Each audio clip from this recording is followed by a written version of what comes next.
La evangelización representó la conquista espiritual y cultural de nuestros pueblos. Acompañó la coerción de la espada, pero no todo fue avasallaje. Muchos franciscanos tuvieron la utopía de crear una nueva tierra, una nueva Jerusalén distante de la decadencia europea. ¿En qué consistió esta primera evangelización? Soy Bernardo Barranco, los franciscanos y la primera evangelización aquí, en Sacro y Profano.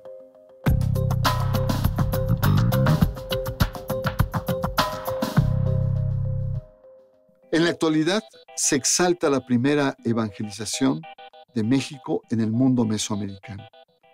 La pastoral de los primeros misioneros aportó la enseñanza del Evangelio en medio de la imposición cultural a los pueblos originarios. La espada y la cruz fueron los elementos asociados para someter a los grupos indígenas. La orden religiosa de los franciscanos jugó un papel determinante en esta larga y dolorosa conversión cultural. Los franciscanos fueron misioneros perseverantes, creativos, que vivieron de manera modesta y austera, ganando así la simpatía popular. El 13 de agosto de 1521, 2 años después de consumada la conquista, llegaron los primeros franciscanos a la Nueva España. Los franciscanos establecieron un proyecto educativo novedoso.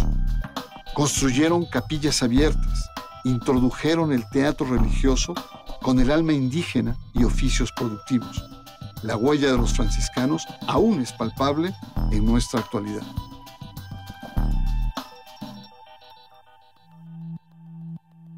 La evangelización del nuevo continente tuvo como símbolo la espada y la cruz, la imposición militar, pero también la evangelización misionera. Los historiadores han destacado el compromiso, la efectividad y el profundo anhelo misionero de los primeros evangelizadores franciscanos. Entre ellos había algunos milenaristas que querían construir un pueblo nuevo, un pueblo de Dios más puro en tierras americanas. Pero para explicarnos la primera evangelización franciscana, doy la bienvenida a los profesores del Instituto Franciscano de Filosofía y Teología, Antonio Huerta y Fray Efrén Valleño.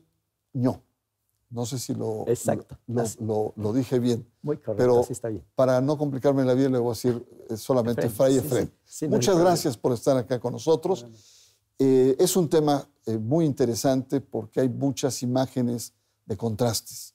¿Cómo podríamos caracterizar la evangelización de los misioneros franciscanos? El Evangelio es un mensaje que implica una doctrina, cierto, pero sobre todo una ética. Esta se realiza en diferentes ambientes culturales, por lo tanto el Evangelio no se cierra solamente a una cultura. Por supuesto que los frailes tenían una cultura propia, eran europeos, vivían en la península ibérica y vivían en el siglo XVI. Pero esto no les impidió entender que el Evangelio podía ir a otros lugares sin necesidad de aplastar la cultura, sino permeando esa misma cultura. Es importante entender que los franciscanos pudieron asimilar esto. No es fácil para una persona no despojarse, sino cuestionar su propia cultura para entrar a la cultura de otro. Esto es algo muy interesante que ellos sí consiguieron al venir a estas tierras. Ahora, no fueron cualquier franciscanos, eran personajes de altos niveles, altos vuelos intelectuales, culturales, de estudios. Fray Efrén, hay muchos personajes, pero los primeros franciscanos que llegan dejan como una huella muy fuerte, y entre ellos también, entre otros, Pedro de Gante, que hasta la actualidad se lo reconoce.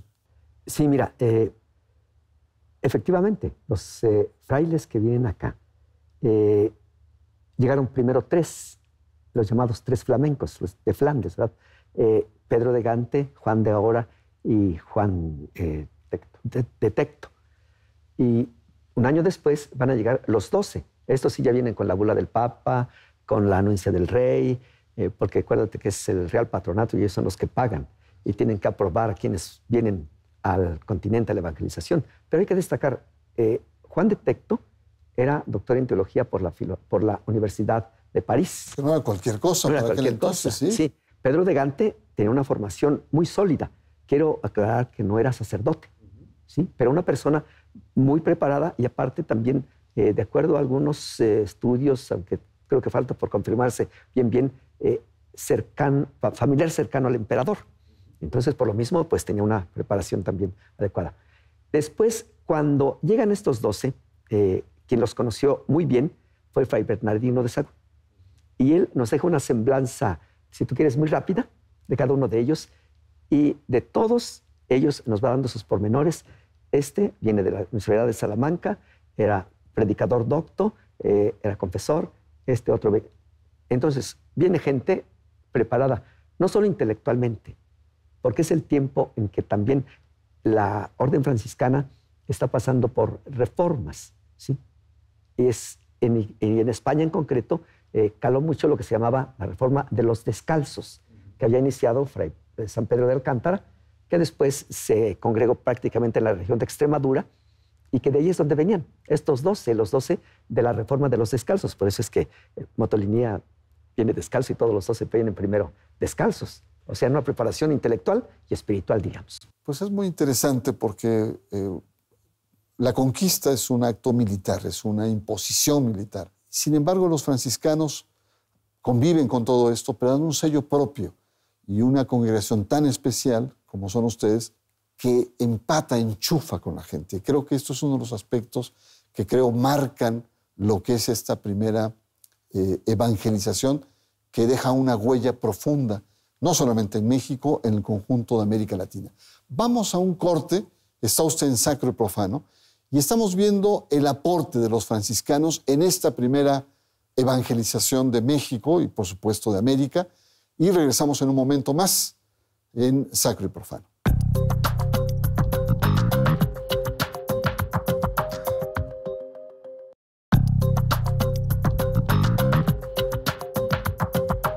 La primera evangelización, los franciscanos, es el tema de hoy en Sacro y Profano. ¿Cuál considera usted que son los principales aportes de estos franciscanos en esta primera evangelización? El fundamental. Son los primeros que llegan, son los primeros que se encuentran con esta cultura, son los primeros que se encuentran con este desafío y están abiertos a evangelizar y al mismo tiempo a dejarse evangelizar ellos mismos. Y esto lo hacen gracias a que al abrirse a la cultura, comienzan a aprender la lengua, comienzan a identificarse con la gente, comienzan a vivir entre la gente. Era contrastante para los indígenas ver a los frailes con sus sencillos hábitos, muy lejos de esas armaduras y de esos oropeles de los soldados, de los conquistadores.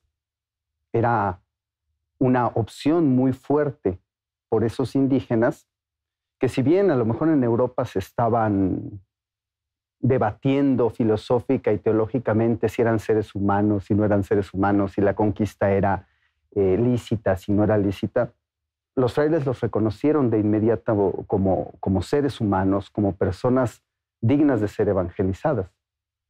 Y el impacto fuerte es que los frailes logran comprender que en este lugar pueden desarrollar un proyecto completamente nuevo, distinto a lo que se estaba dando en Europa. Y lo logran captar muy bien. Fray Efrén, es muy interesante esto que se ha señalado, estos frailes que vienen y que aportan, pero también traen novedades. ¿Cuáles son esas novedades pastorales o esas adaptaciones en esta primera evangelización? Yo creo que una de las principales que los hermanos van a tener es que en Europa, recuerdas, está el Concilio de Trento, se dan directrices, ¿sí?, para una iglesia más centralizada, para un desenvolvimiento, por así decirlo, un desarrollo de los sacramentos más rígido. Es una iglesia de contrarreforma. Exacto, para contrarreforma. Pero los frailes como que dejan eso a un lado, como que dejan esto a un lado, lo de la jerarquización, lo de tanta sacramentalización, y quieren esto que decía Antonio, más cercanía con ellos, ¿sí?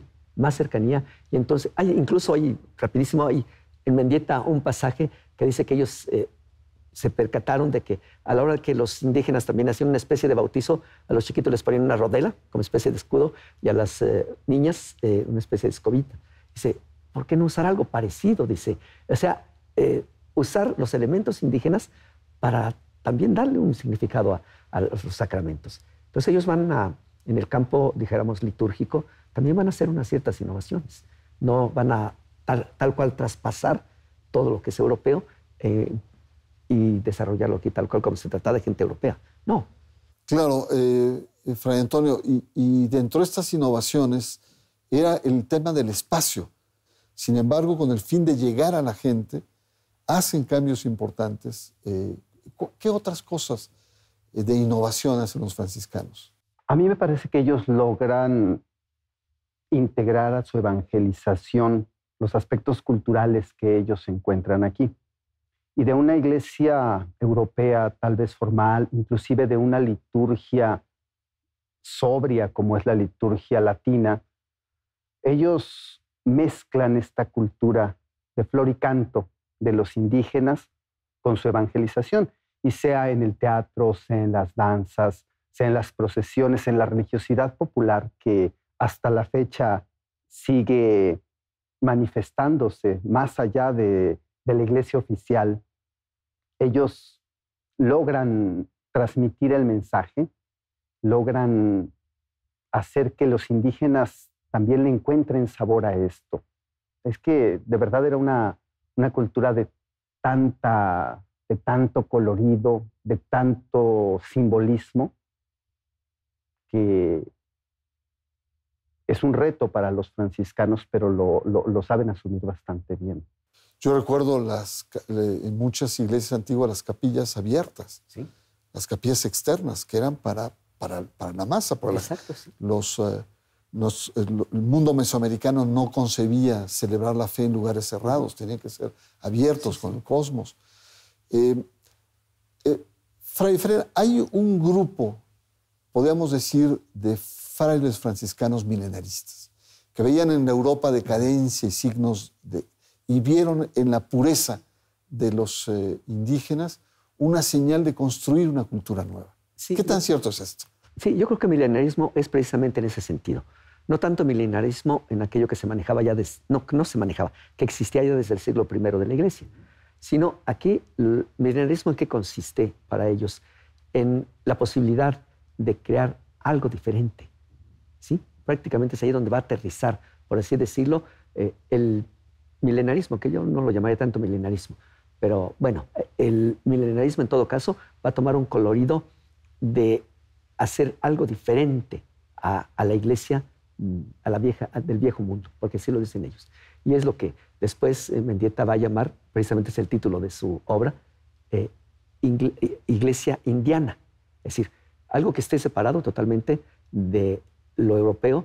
¿Por qué? Porque lo contaminan, ¿sí? Porque lo contaminan. Esto quieren mantener aquí, precisamente es donde está un poco, dijéramos, el milenarismo, en ese sentido, de mantener la pureza de esta gente que tiene esta sencillez, que pide algo diferente. Y por eso ellos incluso se arriesgan a decir, quisiéramos que los obispos de aquí no fueran gente con tanto Fausto y todas estas cosas. No, gente sencilla, gente que los demás puedan tratar como nosotros. Y gente, sobre todo, que esté al servicio de los demás.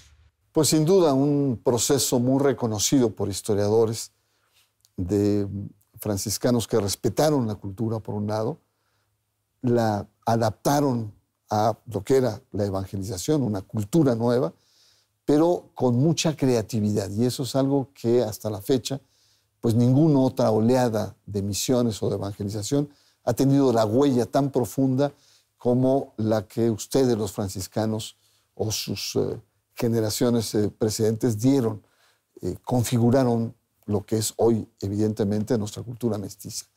Vamos a un corte y estamos viendo pues, este tema fascinante que es esta primera evangelización de los franciscanos en México. Está usted en Sacro Profano y en un momento más regresamos.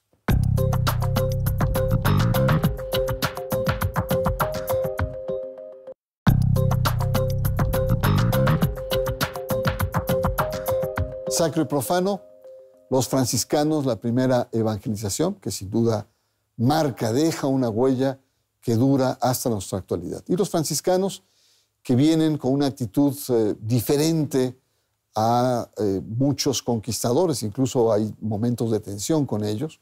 Sin embargo, la evangelización, si bien es una imposición cultural, los franciscanos tuvieron la enorme sensibilidad de poder inculturarse y rescatar y mezclarse con las culturas mesoamericanas.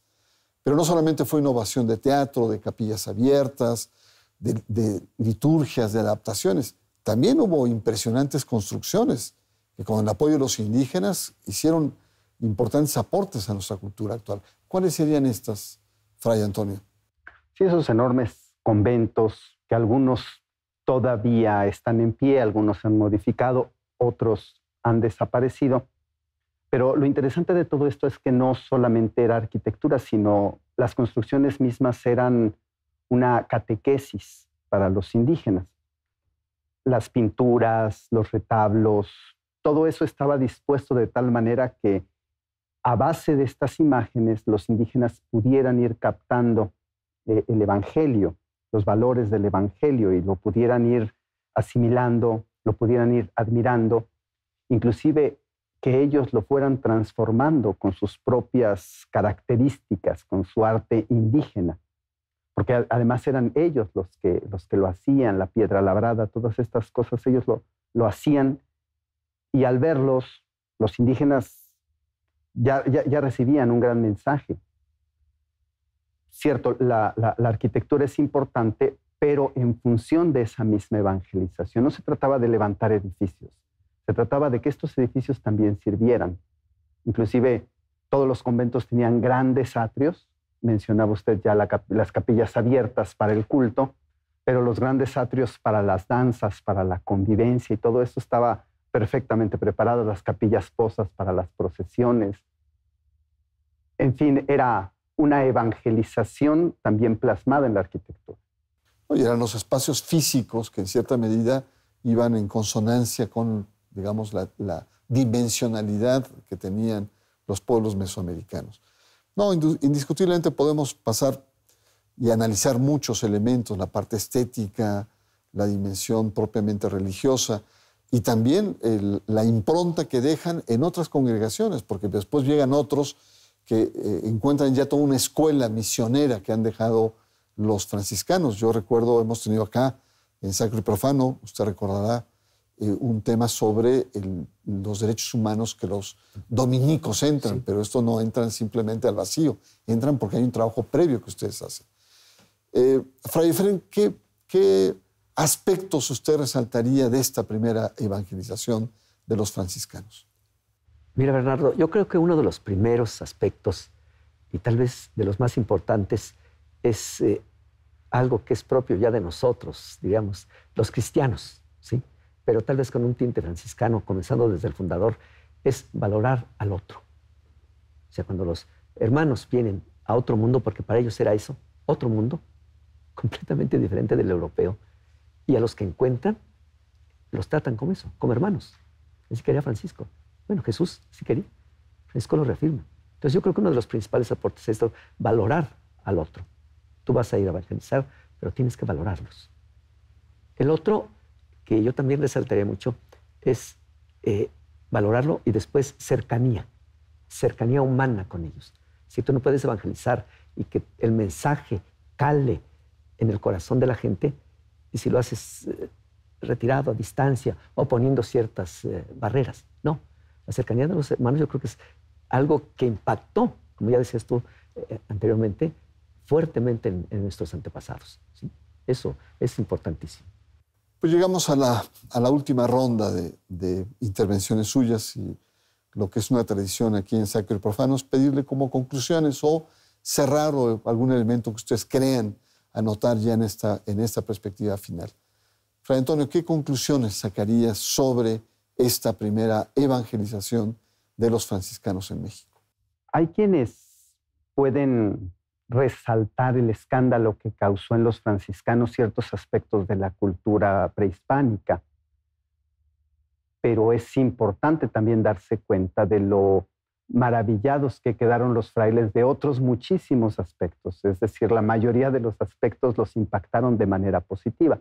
Por supuesto, había aspectos que no podían conjugarse con su fe cristiana, pero ellos lograron entrar. Esa palabra que ahora se usa tanto como inculturación, fue lo que ellos hicieron en la práctica, trayendo también una conciencia que desde el siglo II ya San Justino lo había dicho, las semillas del verbo.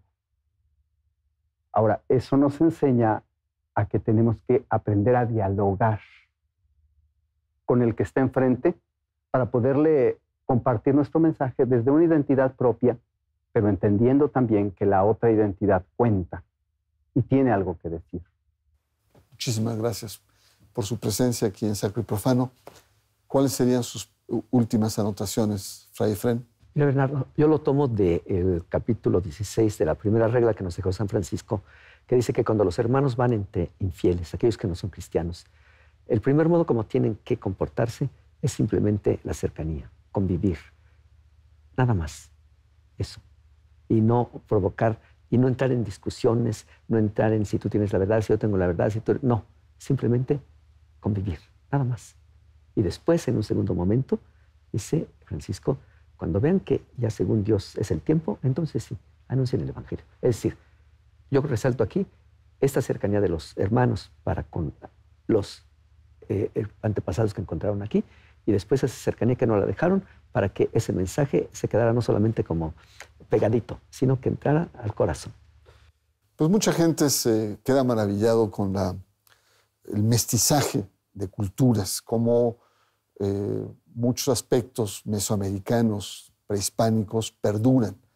Y no solamente perduran por la fortaleza e identidades de sus actores, sino también de la habilidad que tuvo esta primera evangelización de abrirse en esto que se llama hoy modernamente inculturar, es decir, no aplastar y derroir, sino tratar de incorporar. Yo creo que es uno de los aspectos importantes que los franciscanos plantearon y que se plantea como una evangelización prácticamente irrepetible, porque después ninguna oleada posterior ha tenido la hondura o la profundidad con la que los franciscanos imbuyeron en las nuevas tierras americanas.